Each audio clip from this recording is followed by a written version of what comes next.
Hi guys! Welcome back to my channel! Ado hujik summer ko mayam sagale nu mapan thok pa nung sayam sae manung sang kan yam inge. Ado yam sai ko ado summer se yor ko mune ado ngarang di nung nei nu sit kai sam kan sit na gre ado akhoi swai di nung ngarang se nung ha ba tang khia me mo ma la me len chu ta de ko ado kai go ja no khang de ado okay anyway ma'am I thumbnail ubada budi khanga mani ai video se ngasi se ma'am na su period spread ka kai ulo kholo du ma'am haidana period ke matang toro kholo ai mamang su hoi aina sem khiba adum ba ma'am yawe ba ko aduga aina sem da ba shi yawe ba ado na sem gi ba do ma'am dum ying bi o du ga ngasi su mu period ke matang do idoi ado aina utka da banga sigi product se habadi period ki product su khar yaure duga myam da sum myam na sijina ba nungai ga nungai ro khang da aina engon da sijina ba nungai ba product khara aina purchase to zabne adu da myam da utwine ba ngasi review su to ne ai se aina chahi tha da ne chahi na te tha ni hum sijina ra kan da aina myam da review cha bane ko adu na myam na su khangam ba shai duga myam na ura ga try to da ba shi yarang ni bu ko adu na aina myam da ma'am na shu try to buya ba eiongda experience layiraba product to ma'am sum utke ba share to ge ba marak thatna ko ma'am ki kana ga da ba hoji summer su la abani na face wash adagi khoida glow ngok thok han ba adagi sun dai protect to ba aduga khoi gi smile se nourish to ra ga dum thamani gi dana aduga yaksang su loikre yaksang su loi bunting na khoi mai da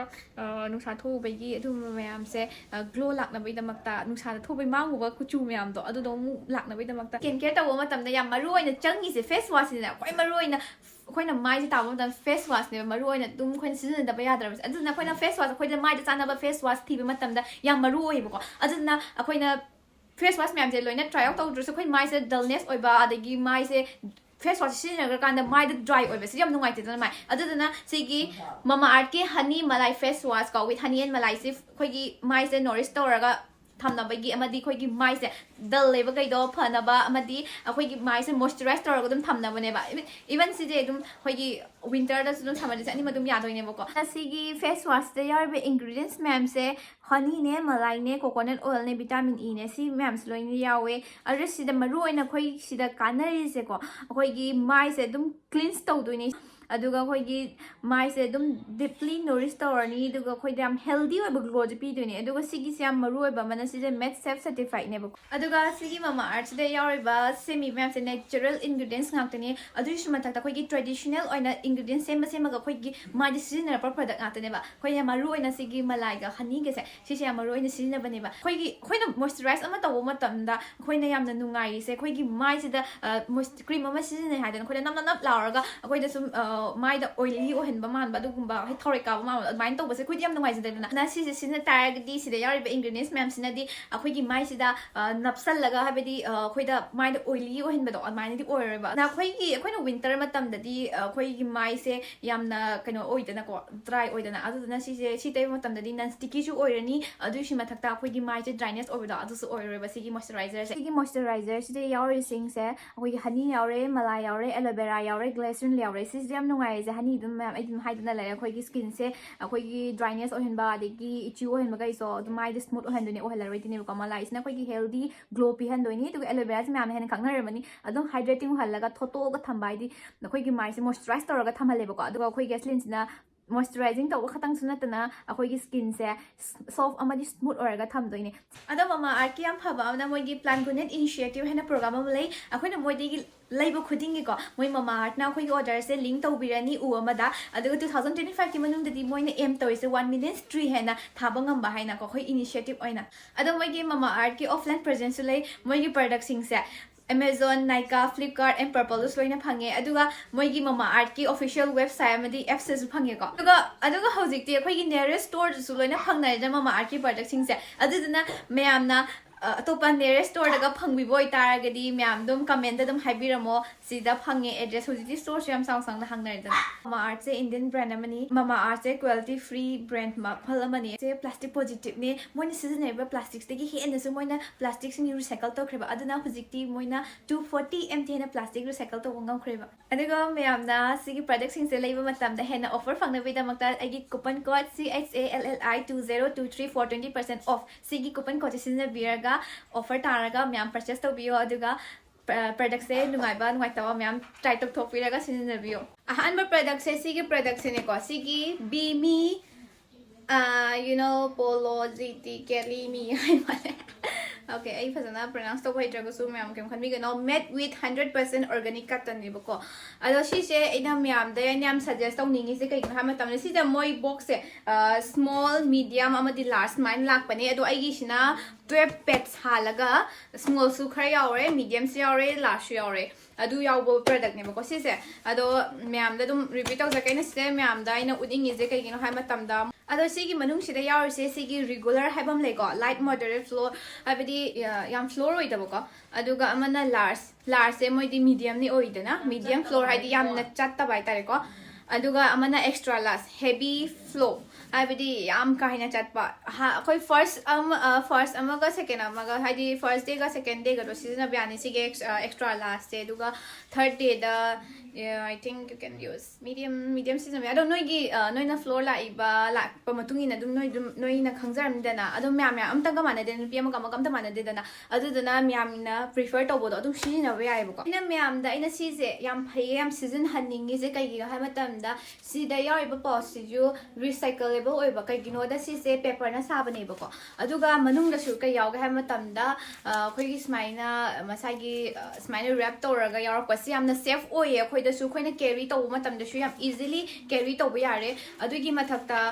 khoi gi si se amna pa na la pa khoi da tha ba ja khoi da sele khang ha pe khang bo khoi da uncomfortable oy bane ba adu khoi da puthok pusin to ba yam handy so ore aduga pa su pa ban na yam na thin oina semak pani na yam season ba yam nungai ba ko ai gi engon da oina di aduga last yam na sang bo gumba yam chaw gumba season ding da ba mi su dum le rangani adu i tare gi di yam prefer to da yani aduga yamna kan to boy tare sigi keno si dum hapta laga noi na humtok ning boy tare ga su na sida hapa ga dum humtok pa yari dana company ema ga phai phate da compare to budina te do shuma stay free go ma sidi khoi na yum da leiba matam da dum sidi na ba ya dan ai sidi na rabani ko hang to bane ba ado si se extra last ne ayam ba dum mi ayam ba sidi na rang ne na khang ba da ko ado even ai su sidi ne ado sidi na ba da kyam dungai ga si je nung di nungai ko yam ti nungai wing su yawi yam nungai me am mang da ju review to za gre ko si je pha ba mana dum sidi na ba tam yam dungai aduga hong so hong affordable so oye bako aduga sina nungai triga nungai taba sigi nungai taba hargadi si je khoina mu lak thoga akhoi da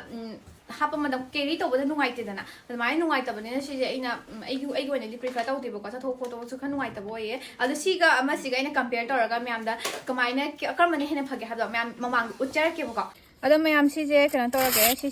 ya si siga rage bako samai napsa lage ko duga glue je ko karma hena phage khot ke ji yeng doi ne ba si di yam tina yam sange yam na su pare ko yam tina sange de gi yam na su pare de gu ma gi wing chawe ko as ai ji yam na slow on to de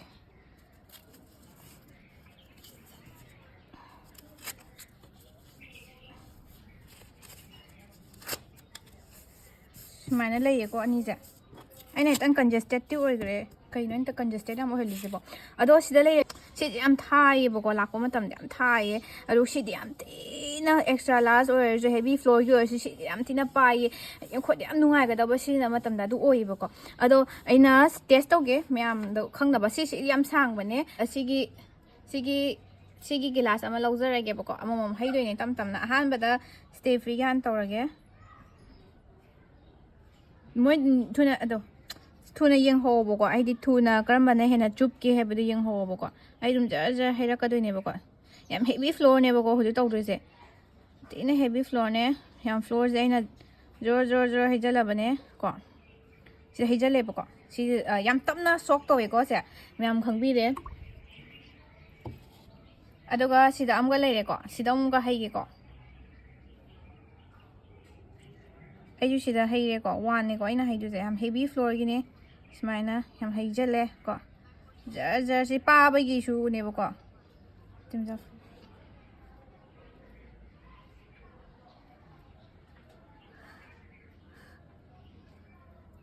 ai ji shoi ro hai tang to ko dam shoi adom myam pets to sida na si je stay free do ne aduga si sina nga sa ai na bi mi gi brand to ne bo ko adoi compare to jage si ai na to matam da smaina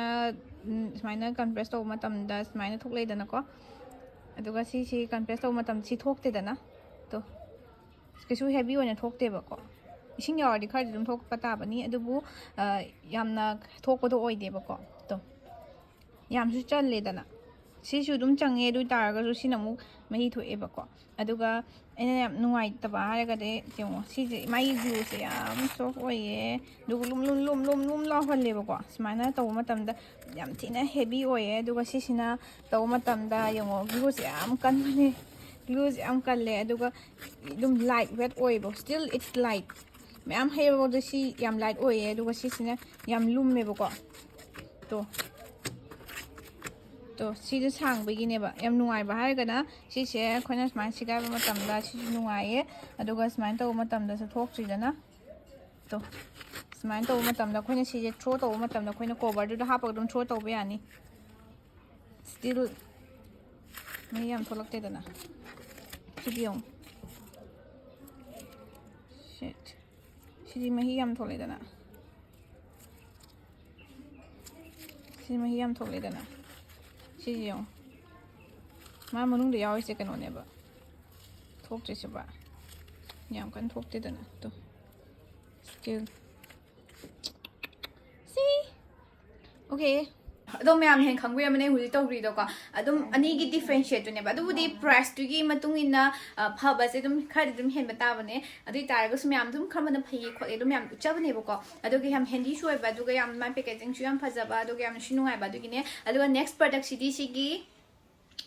sigi sun suitor after sun lotion sigi sun lotion je anyam nungai ba habdi mapan thuraga changapo matamda mild effect like ba mayam do shi sinam dum phadu ni duga akoina sun na thom dai da su dum adum nusa thom dai da su dum tawba ya gani ba ko tai ba ya gani si sunscreen gum bane hai tare aduga sigi yam nungai ba amana si se sida foundation yaw da bidai na si ka tang ne ba ina tai se uji ina tai se ko si je yam nungai ba ha ga di ko moi se dermatologically tested to bane duga instantly hydrating cooling soothing lo yaw repair damaged skin yaw non greasy ju oye tai ma tam yam nungai ko si je ka su sponsor na tai ingod da thing na nungai ba ni ko in man do listen na tai sponsor ne ma je pharma kholam ha ga nei de seng dum hai bane ingod si yam nungai ba do ai yam nungai hai je ka ingod da si je yam su honge ba budget friendly ju oye aduga myam na dum punglei da leiba phang ba do mai no oi tuine ba ko si mai gi price se lei se aduga si de dum yum da dum hai tare pu ba hai di chathok chin to ba da pu ba yam nungai ga da bane ba si je hai di yam nungai ga da ba do oi bane aduga ma chu je ai si da try to ga ai tai gram ni na ko ai di skin je yamna nungai han ba do oi kuina lasting oi ba ai mamang da cream ma sin na ga to cream du da hai do ro ge kaino da du sin zam ma tam da ai ngon da hai di kuina kaino hai di hojiki samar ju kha changa amni na akhoi da khut da dry thu no ra ko do oi ba do si di yam thu no oi da ina mai sin na matam da khangi kuina mai gi le how do le ga le ba do khang pra da mai no oi ba am nung ai ba do daga mathang gi sina aina mamang na so to pasing ba brand da feminine gi pen relief pads am ut khre na ado si sina anau bane ba new product try to bani aduga myam su khang da ba myam na to ba ama ina utki mamang ama do mamang do utki ba product to myam da effect oi dra ga su ina si ana uli se myam da effect to oi ba shya da na si na product ne ba ko si se sina ta ba to si myam lai bane du si je khoina si je khoina puk na ba tam da yamna effect koi bane ai si na re cha thokpa su ngai water bag to koi pu ba di ya de na adu du ne khoi effect joy be thai ne di dum si na ba product so oi du ne ba ko hai water bag hai si dum thai ne di dum taw ra ba pot ne ba adu tar ga su khoi na sa thokpa gum ba office gum cha pa matam da working hours matam da khoi si na ya ba pets ne ba si gi heating packs se ko adu ga si yam nungai ba na 12 hours relief ne yam kuina si na ba ya ni adu si dum si na ga na pa ga thama matam na kuina thama ga phate ha ba da ko su oi roi ba adu si gi yam nungai ba abna khoi da na da midi ki su khangoi ko na ba mi da yang wa bane cha thok tap su ya da ba emergency oi ba aduga kai do ji pen killer su chaning da ba khoi du tung da nungai ra khan be gi mai to su am wo khal lei da na adu na si sina ngak tang ta su effect la ka ni ha da na na myam na se to za bane si se akhoi na periods la ko ma tam da pen to ba do adu ko tangi relief to bo su na ta na adu muscle pen akhoi ngak ta saring sarang na ba khubum na ba muscle pen to myam do si na pa ga loi pha doi ne ba du ko tang na te ba adu na si le yar se ngo ko smai na manam je sigi package de tang kai thoko matam da manam je wang law na kano gi manam nam me ba hidak ki ma adi kano spray gi manam dot mai nam me ba She's effective. Oh, yeah, boko. She's a pets. Ani tangare, manga pets ne happy se. Home season ani tangare. Aduna meam da she canna but in a season with paneva. Ado she the quite dum quite get a minute minor poked to smile quite another my quite dog game a card in it. I have Narisa as my quite my class mine of Sangra dum no I am Spasu Pavan it had had of a neighbor. Other than a quite a yaw not pay of Kango di neighbor. Ado am glitchy joy over there. Do Masai dum set up the nunga, but glue napagale hoboda. But my next story ba aduna myam sije try out to pio yam so hong ba aduna myam try my price sida le yam hong mani si dum khar dum le shala ru ama ni packet ko ama dum le shala ga dum bag dum ama dum hapa ga bag dum pura shu yam na handy wa besu oi na product se adugo myam si sina last product oi jage yam na ulaga su yam sang ga su myam ga shu ni ngoi aduna si se dot and key de gine ini yam amna si try out tong ning ba se am kuira bane adu handakti offer shu yam le bani na ina si la ho bane glossy sleep mask vitamin C overnight radiance recovery si jane yam kane hai je kai gino hai matam da engon de thek na dum hai ge khoi ai je sam harbor skin care to ba yam tan ba mi ne aluga mai tar tum ba su yam tan ba mi ne aduga skin care se me am lai ra go su hekta toning da ba aduga night cream adu du me am lai ra go su hita seasoning da ba yam tan gan ba hai tare ko aduga thabok sham chin ba he khala ga dum pop laun tum tu ra ga tumning ba mi do ai ne fa ko aduduna ai gumba smile theng na ba oi tar ga di si se am noi da ma ta di Amtina Canarani, even in one of them effective way to go Kansukaneva. Smina hang to Kanda, Smina am cute toy, young cute of Smina layer money, got Smina kept some pig, I'm sending bam girly way, but the way when a yellow got in the Tabatusam later now. Although she am doing Iva Hargadi, I give my am Tina Yamna Kaitare Glola Udra Banero, she never they tumbatam the she in a young pick paneco, so Jam Punk Banedo Nainum, try out to had a nine of Matas laser bene Matao jars, Yam Tangs of Baneco, although of 40 punk whenever she says, my name, my Masai Manung that keeps my house there, Dugas, my Manung the Tanga, she the Tumum Daikudingi, she the Tashangra, take him after Yam tan mi ta di ko mai phat ta thok piro aduga sigi slip ma se dum tension loga adum thambiro tension mai cream gi tap dum tai dune tai ga dum thammoi bu ko aduna si je season bio yam dungai bane I want to see yam glow like ma'am I give project se loina utpalore this video is not sponsor I season ba in nungai ha ba honest review ne ba ma'am pizai je duna ma'am sun soi dana loina try out to thok bio hadi period pain relief to ba pets to dum nungai bane Habidi in season of Nadina Miam, joy to the Canada when Aduga steady sunscreen habits, summer or gram, winter or Adum Canada, the layer of sunscreen co. Budget friendly way buying at an end, Uliam say, Aduga among us, I give periods, Adu Yam the heavy floor ba, Yam the Tabuk Java, Yam BG schedule Java, Adugumagisu Canary, Aduga last part again, Uki Bojigi,